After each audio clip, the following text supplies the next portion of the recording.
job. And he's come on today to have a reading. Now, I'm not going to say too much because I think it's better that you take over. Okay. Okay. Thank you. Hi, Shane. How are you? Good. Nice to meet you. Now, you've got a lot of men around you, but they're different ages. You've got a young guy who says he knows you, and he's about 20, and I reckon he was totaled or car accident or something like that, but he says he knows you, or you know his brother, so he's come through like that. And also, who drives a ute? Yeah, because he's saying it's him. And then there's another man who's just staring, and I reckon he's a grandfather, but he's just staring like that at me, like he's looking at you as though, what's he doing here? And he's sort of questioning what you're doing on the lounge having a reading. But then there's another man, and he's saying he's an uncle, but he suffered something with his heart. It's either a defect or something, and he doesn't look very... He's your mum's brother or something like that on that side too.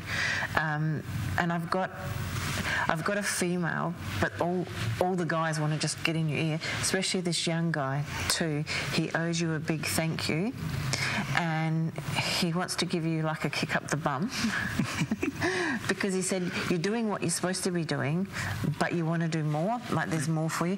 And I know Delai said about dogs for you, but then he's trying to say about you're good with fixing cars. Yes. And I've got your grandpa saying he's got too many already. So, but he said you've got three cars. So there's 2 that you have now, and there's 1 that you want to have. Yep. And then he's showing me a very shiny black car. And he's just going like this and he's winking, so I don't know if that's the one that you want to have or that's the one you're going to have too. And then he says you have a really nice house. But it's a big backyard.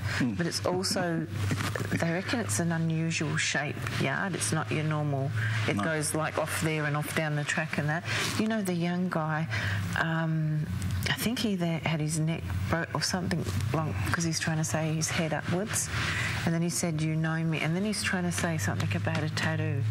There's a tattoo, but I think he's trying to say for you. I don't know if you were supposed to get a tattoo or and chickened out or something. I don't know. There's a little joke about there's a reference about a tattoo, and your grandpa's looking at me. So he's just. But this is your dad's father. And then he looks and he said you should speak more to your father. Yep. Yeah. And then he says he looks after 3 boys, but he's only holding up 2 fingers. But he's just trying to say a generation. And then he looks at you and he said, you're a good father. And then he's putting his hands on his hips.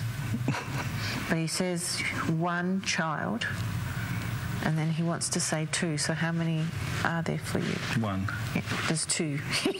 He's arguing with me. He goes 1 child, but then he's saying 2. And the way he's going like that is there's a big gap or a 5-year or something. And he said he's not talking about 4-legged children. A boy. And he wishes you health, good health. Okay. Thank you.